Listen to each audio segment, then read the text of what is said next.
Assalamualaikum warahmatullahi wabarakatuh. Selamat pagi semuanya.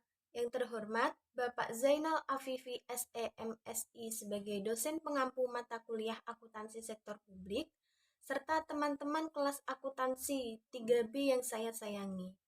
Pada hari ini, saya Audi Delanita Wijaya akan menjadi moderator dalam kegiatan presentasi hari ini.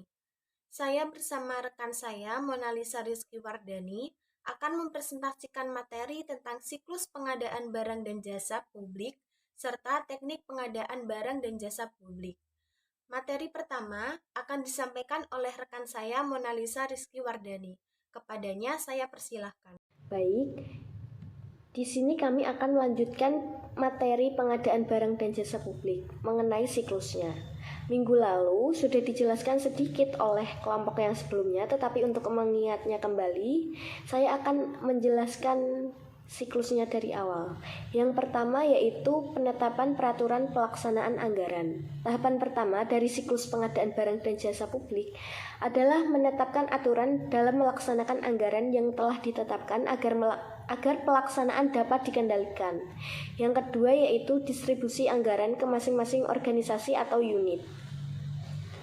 Setelah aturan dalam pengadaan barang dan jasa publik ditetapkan, tahapan kedua yaitu pendistribusian anggaran untuk masing-masing unit atau organisasi yang membutuhkan. Yang ketiga yaitu pembuatan peraturan pengadaan barang dan jasa. Hal ini akan memberikan arahan dan pengendalian bagi setiap organisasi atau unit dalam pengadaan barang dan jasa publik, sehingga barang atau jasa yang diinginkan bisa didapatkan sesuai keinginan anggaran yang disediakan.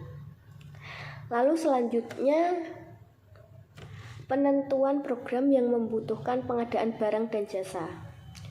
Setelah aturan pengadaan barang dan jasa dibuat, tahapan selanjutnya yaitu menentukan program-program kegiatan apa yang membutuhkan pengadaan barang dan jasa. Dengan kata lain, tahapan ini mengidentifikasikan kegiatan atau program yang memerlukan pengadaan barang dan jasa. Selanjutnya yaitu analisis anggaran pengadaan. Setelah ditemukan atau teridentifikasi program atau kegiatan apa saja yang membutuhkan pengadaan barang dan jasa, analisis anggaran yang disediakan dibandingkan dengan barang dan jasa yang dibutuhkan, sehingga anggaran yang disediakan dapat digunakan secara optimal dalam pemenuhan kebutuhan barang dan jasa. Lalu selanjutnya yaitu pengumuman pengadaan atau kegiatan pemberitahuan kepada khalayak atau pihak-pihak yang mampu memenuhi barang dan jasa yang dibutuhkan organisasi sektor publik tersebut dengan mengirimkan surat penawaran atau barang dan jasa yang dibutuhkan. Selanjutnya yaitu proses tendering. Dalam proses ini, organisasi sektor publik atau pemerintah daerah melakukan seleksi atas surat penawaran barang dan jasa yang telah dikirimkan oleh pihak-pihak yang mampu menyediakan, kemudian dipilih penawaran yang paling mampu memenuhi kriteria yang diajukan oleh organisasi sektor publik. Selanjutnya, pengumuman hasil pengadaan. Setelah melakukan proses tendering atau seleksi surat penawaran barang dan jasa, tahapan selanjutnya yaitu pengumuman pihak yang berhak memasok kebutuhan barang dan jasa bagi organisasi sektor publik. Selanjutnya penandatanganan surat perjanjian kerja atau SPK. Setelah pengumuman hasil pengadilan dan pemberitahuan kepada pihak yang bersangkutan, tahapan selanjutnya yaitu penandatanganan surat kerjasama antara organisasi sektor publik dan pihak yang menyediakan barang dan jasa. Selanjutnya ada pengerjaan pengadaan. Tahapan selanjutnya ada pihak yang memenangkan tender pengadaan barang dan jasa yang dibutuhkan organisasi sektor publik melalui pengerjaan atau proses produksi barang atau jasa yang diperlukan. Selanjutnya serah terima barang atau jasa. Setelah barang dan jasa yang diinginkan siap pakai, tahapan selanjutnya adalah serah terima barang dan jasa dari pihak yang mengadakan atau memproduksi barang dan jasa tersebut. Yang terakhir yaitu proses kepemilikan serta penggunaan barang dan jasa. Setelah diterima oleh organisasi sektor publik, barang dan jasa sah menjadi milik organisasi sektor publik dan siap digunakan dalam menunjang kegiatan atau program yang telah direncanakan. Apabila organisasi sektor publik ingin melakukan pengadaan barang dan jasa kembali, tahapannya akan kembali lagi dari awal. Baik, selanjutnya ada teknik pengadaan barang dan jasa. Yang pertama, proses pengadaan barang dan jasa meliputi bentuk dan tahapan pengadaan barang dan jasa. Bentuk pelaksanaan barang dan jasa di berbagai organisasi sektor publik tergantung sifat barang dan jasa, ukuran dan kerumitan kontrak, tingkatan administratif, serta struktur pasar. Prosedur pengadaan barang dan jasa secara khusus dapat dikembangkan serta diaplikasikan kepada kasus tertentu, seperti misalnya penawaran yang kompetitif, pembelanjaan, kontrak langsung, kekuatan, dan pengadaan barang dan jasa melalui agen. Selanjutnya itu persaingan penawaran. Penawaran yang kompetitif adalah penentuan ambang nilai dalam pengadaan barang dan jasa, di mana yang dipilih harus berada di atas ambang tersebut. Di samping pemasok swasta, penawaran potensial juga termasuk unit kerja di bawah organisasi non-pemerintahan dan organisasi nirlaba. Kompleksitas proses tergantung pada nilai serta sifat barang dan jasa yang diadakan. Sementara itu, permintaan penawaran kompetitif sama di semua kasus dan memungkinkan penggunaan bentuk-bentuk lain pengadaan barang dan jasa, yaitu deskripsi yang jelas dan adil apa yang dibeli, publikasi kesempatan untuk menawar, kriteria yang adil untuk pemulihan dan pembuatan keputusan, menerima tawaran dari pemasok yang bertanggung jawab atau kontraktor, perbandingan penawaran dan penetapan penawaran yang terbaik yang sesuai dengan aturan pemilihan yang ditentukan dan dipublikasikan sebelumnya, dan pemberian kontrak. Materi selanjutnya akan disampaikan oleh Audi. Baik, materi yang selanjutnya akan saya sampaikan yaitu tentang proses pengadaan barang dan jasa. Yang ketiga, ada proses penawaran atau probit proses. Kebutuhan penawaran meliputi standar penawaran dan dokumen tender, aturan pengklasifikasian dan pendaftaran kontraktor serta pemasok, aturan perkualifikasi, panitia evaluasi penawaran, dan proses pengambilan keputusan menyangkut perolehan penawaran. Dokumen harus berisi spesifikasi yang jelas, petunjuk kepada penawar, dan syarat-syarat kontrak. Yang keempat, ada pengumuman dan undangan publik untuk menawar. Pengumuman kesempatan penawaran merupakan hal yang sangat mendasar dalam penawaran yang kompetitif. Pengumuman itu harus dipublikasi di surat kabar lokal dan nasional, lembaran kantor, atau buletin elektronik untuk menyesuaikan sifat serta ukuran proyek. Prakualifikasi penawar biasanya dibutuhkan untuk pekerjaan yang besar dan kompleks atau atas pekerjaan dengan biaya tinggi yang nantinya dapat mengurangi persaingan, seperti desain pesanan peralatan, bangunan industri, pelayanan khusus, kontrak inti, atau kontrak pengelolaan. Dokumen penawaran biasanya terdiri atas undangan penawaran, instruksi kepada penawar termasuk kriteria untuk evaluasi penawaran, formulir penawaran, formulir atau kontrak kerja, kondisi umum dan khusus dari kontrak, spesifikasi dan digambarkan jika relevan, daftar barang dan kuantitasnya, pemberian waktu atau skudel pemenuhan, kebutuhan lampiran untuk beberapa item seperti jenis deposit atau jaminan keamanan. Yang kelima, ada pembukuan dan evaluasi penawaran. Kunci terciptanya transparansi dan keadilan adalah membuka penawaran pada waktu dan tempat yang telah ditentukan, yang dihadapi oleh seluruh penawar atau perwakilannya. Beberapa pembukaan penawaran publik akan mengurangi risiko bahwa penawaran akan bocor kepada pesaing, hilang atau dimanipulasi. Yang keenam, ada perolehan kontrak. Organisasi memberikan kontrak dalam periode penawaran yang sah kepada penawar yang telah ditentukan. Penentuan ini dilakukan dengan mengevaluasi dokumen penawaran yang telah ditentukan.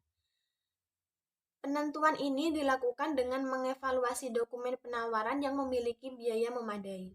Yang ketujuh, ada ganti rugi terhadap kelalaian. Kesempatan yang tersedia bagi penawar untuk mengajukan keluhan pengaduan menyangkut keadilan serta kepastian proses dan klasifikasi kelengkapan. Kebanyakan organisasi sektor publik menyediakan prosedur pada bagian pengadaan barang dan jasa itu sendiri untuk menginvestasikan keluhan kontraktor beserta ganti rugi atau pembagiannya. Selanjutnya ada bentuk pengadaan barang dan jasa. Yang pertama terdiri dari sumber pengadaan barang dan jasa tunggal. Sumber pengadaan barang dan jasa tunggal disebut single, tender, purchase, atau pilihan langsung atau kontrak langsung. Hal ini layak dilakukan menyangkut pembelian sistem dan peralatan dalam kondisi darurat atau bencana alam dengan memenuhi kondisi standarisasi perlengkapan atau suku cadang atau harga yang pantas. Yang kedua, ada permintaan proposal atau request for proposal. Permintaan proposal adalah negosiasi penawaran di mana pihak-pihak yang terlibat memasukkan kontrak setelah mendiskusikan istilah, kelengkapan, biaya, dan unsur lainnya. Tidak ada penawaran formal yang biasa terjadi dalam konsultasi atau pelayanan profesional pribadi, misalnya arsitek. Yang ketiga, ada pengadaan barang dan jasa dari entitas organisasi publik.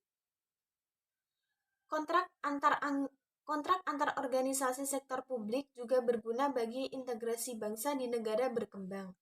Hal ini dapat memastikan keseragaman pelayanan dan skala ekonomi, menghindari berbagai pertengkaran dalam pengelolaan kontrak, dan yang lebih penting lagi menciptakan kerjasama antar unit pemerintahan atau modal sosial publik. Yang keempat, ada pembelian dalam skala kecil atau small purchase. Di negara berkembang, barang dengan kualitas buruk seringkali dibeli pada harga yang melebihi biasanya melalui kolusi. Hal ini merupakan alasan dibalik praktik memisahkan permintaan pembelian tahunan ke dalam beberapa paket kecil di bawah tingkat ambang. Yang kelima, ada pengadaan barang dan jasa organisasi nirlaba serta organisasi masyarakat. Masyarakat lokal atau organisasi non-pemerintah didorong untuk berpartisipasi dalam kontrak di sejumlah negara dan bahkan dalam proyek yang didampingi oleh agen donor.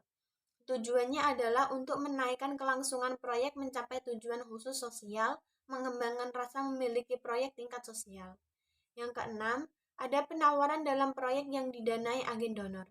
Karena pentingnya pengadaan barang dan jasa publik dalam manajemen pengeluaran publik serta penggunaan bantuan eksternal secara baik, organisasi multilateral seperti UN, ABD, World Bank, dan lain-lain, mereka menuntut penggunaan dokumen standar penawaran yaitu ekonomi dan efisiensi dalam pelaksanaan proyek, kesempatan bagi semua penawar yang memenuhi syarat dari negara maju dan negara berkembang untuk bersaing merebutkan hak menyediakan barang dan jasa yang didanai organisasi.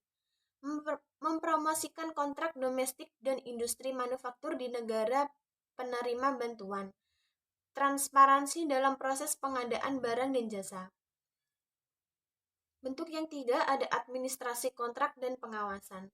Pentingnya administrasi kontrak dan pengawasan dalam proyek yang didanai agen donor. Administrasi kontrak dan pengawasan merupakan area yang terabaikan di berbagai organisasi sektor publik yang mencerminkan kapabilitas pelaksanaan yang rendah di organisasi sektor publik. Secara umum, kontrak harus dilaksanakan dan diawali secara hati-hati. Efektivitas pengelolaan kontrak sangat dipengaruhi oleh keputusan yang lebih dahulu pada perolehan kontrak. Kesempatan yang dicapai bersifat ambiguitas, tidak realistis, atau menimbulkan konflik yang dapat mempersulit manajer publik untuk mengawasi pelaksanaannya. Bentuk yang keempat ada pengawasan pelaksanaan kontrak. Pengawasan dilakukan sepanjang kontrak. Pelaksanaan kontrak termasuk mereview laporan kontraktor, melakukan pemeriksaan, mempersiapkan audit, dan memperoleh umpan balik. Jaminan kualitas. Kualitas adalah komponen ekonomi dan jaminan kualitas adalah bagian yang penting dalam pengamatan kontrak. Hal ini terkait dengan draft teknis yang jelas dan karakter lain dari produk, pekerjaan, atau pelayanan yang disediakan menurut kontrak. Untuk yang 5 ada pengadaan barang dan jasa militer jaminan kualitas. Pengadaan barang dan jasa militer berbeda dengan pengadaan barang dan jasa sipil. Hal ini terjadi atas pertimbangan keamanan sosial akibat pelaksanaan yang kurang transparan dibandingkan dengan bentuk lain dari pengadaan barang dan jasa. Pada sisi persediaan, biaya tetap yang stabil dan skala ekonomi yang ada di dalam produksi, peralatan pertahanan, serta kebutuhan penelitian yang tinggi, dan pengembangan investasi dengan teknologi baru akan semakin meningkatkan rintangan bagi pendatang baru. Sekian presentasi dari kelompok 11. Jika ada kesalahan, kami meminta maaf.